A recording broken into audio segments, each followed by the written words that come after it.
Hello po sa inyong lahat. Pag-isapan po natin yung tungkol sa astral traveling kasi I'm going to have a class tomorrow.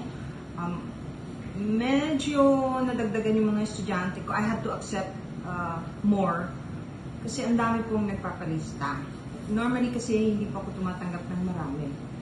Yung mga nagtatanong po sa akin tungkol sa astral traveling, na sinasabi nilang marunong na sila, nagagawa na nila, tinatanong yung mga nakakasalubong nilang elementals, yung mga hindi magandang experiences, yun po ang gusto kong talakayin. Like I keep saying, I am actually repeating myself, parang na po akong silang plaka. Lahat po tayo kaya natin gawin ng astral traveling. Lahat po tayo ay ginagawa yan habang natutulog tayo. Hindi po 100% of the time, probably 80% of the time. Kasi kung minsan, meron tayong mga panaginip na kaya lang natin napapanaginipan dahil yun ang palagi natin iniisip o kaya tayo busog na busog. Ano po? Meron pong mga tao na naaalala yung nangyayari sa kanila, pagising nila, yung nagigising ng biglang humahagulhol, umiiyak. Naalala nila yung part na umiiyak sila kasi tutulog talaga yung luha, nararamdaman nila yung pain. Pero hindi nila alam kung bakit sila umiiyak. Meron naman nagigising tumatawa. Ano po? Yun po, ang ibig sabihin po nun ay lumalabas ang inyong higher self, ang inyong kaluluwa at nagta-travel at nagpupunta sa ibang lugar na kailangan nilang puntahan while you're sleeping. Ano po yan eh? Maraming reasons. Maraming reasons ang dahilan kung bakit sila pumupunta doon sa mga lugar na pinupuntahan nila. Ngayon yung mga taong nagsasabing maalam na sila, maari po siguro, meron po kasing pinanganak na very sensitive talaga or bukas na yung third eye o talagang binigyan ng pagkakataong magkaroon ng memory pagdating sa astral traveling na nangyayari sa kanila while they're sleeping. Pero very dangerous po yung iba na natutulang online. Very dangerous po yan. Hindi po lahat ng actually I would never suggest for anyone to learn how to do astral traveling step by step online. Hindi ko po sinasabing niyayaya ko kayo na sa akin na lang, ano po? Hindi po yun ang point ko. Ang point ko, kawawa naman po kayo kasi sayang yung pera. Pangalawa, dangerous po talaga. Kasi hindi po face to face eh. Ako po pwede kong gawin yun, yung mag-online. Ang daming nagre-request na magturo ako online. Ayaw ko pong, I don't want to take advantage of my students. Mas gusto ko po yung nababantayan ko bawat isa. Yun din po ang reason kung ba't hindi ako tumatanggap ng napakarami. At saka erratic po yung schedule ko. Hindi po specific ang dates palagi na meron every month. Kasi meron pong pwera pa po sa astral traveling, meron pong remote viewing, meron pong starseed activation, meron pong energy healing. May mga tinuturo po ako, magkakaiba po yun. Pero ang basic po talaga ay astral traveling na control. Yung for you to be able to go to the places that you want to go to while you're astral traveling, nanggising. Yun po ang tinuturo ko. Kasi nangyayari po talaga yon. Magkagawa niyo po talaga yon. Hindi maaaring hindi. Pero babantayan ko kayo. Sasamahan ko po kayo. Hindi ko pinababayaan ang estudyante ko. Because there are some traumatic experiences that they might encounter. And nobody, online, you cannot save your student. Yun po ang ibig kong sabihin.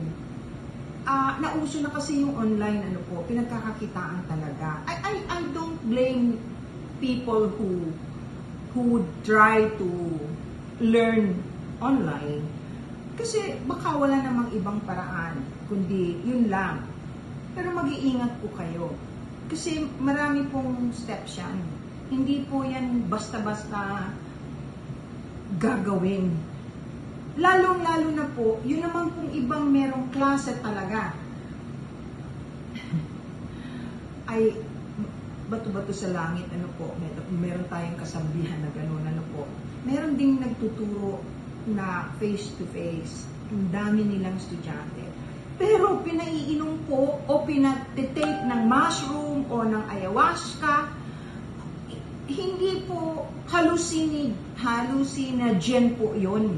Natural, meron kayong makikita at mai-imagine na kung ano-anong mga bagay-bagay, pero hindi po yun ang tamang astral traveling.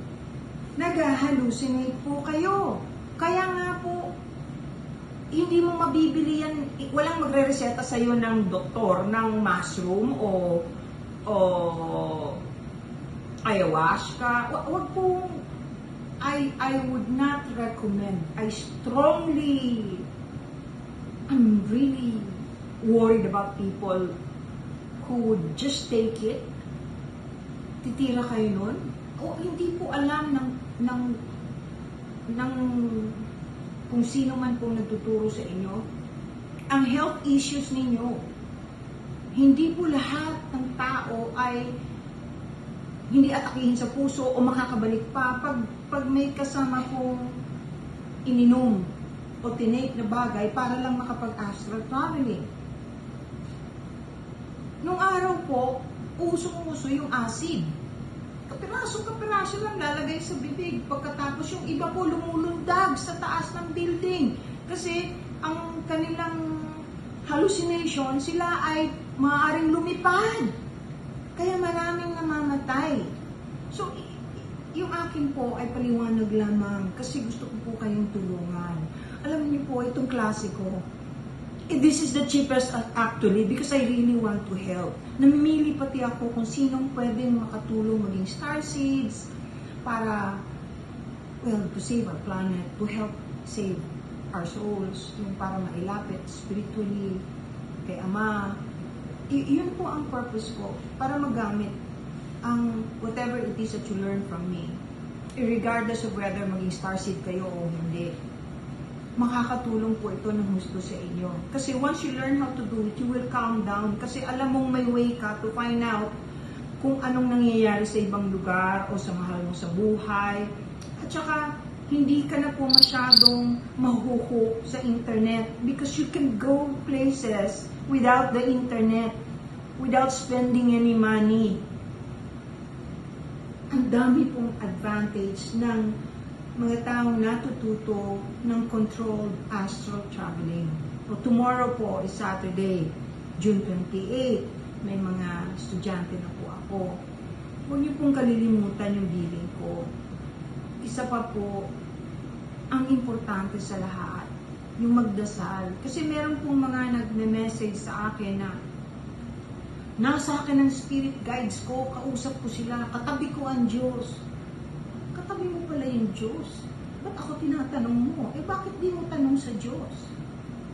Yung spirit guides, hindi po yan ang minadasalan. Kung gusto niyo po magdasal kayo doon sa taas kay Ama. Huwag magdasal sa elementals. Dumiretso po kayo sa langit. Marami po kasi maski na po yung mga magagamot na ang kapangyarihan ay nakukuha sa elementals. Huwag po. Ang pinakamagandang pagkunan ng enerhiya ay langit kay Ama.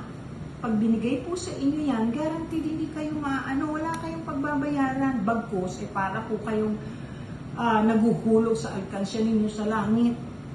Yun po ang ibig kong sabihin. Don't forget to pray. Hindi po, ang spirit guides o gabay para po maintindihan ninyo ay itinilaga lamang po ng Diyos, ni Ama, para turuan kayo ng mga bagay na hindi ninyo natututunan kahit paulit-ulit na kayong bumabalik dito sa earth. Yun po, mag-ingat kayo, pinagdadasal ko po kayong lahat. Hayaan ninyo, pag-usapan natin ulit ito. Magla-live po ako mamaya, 9 to 9:30, ganun po, somewhere about. God bless.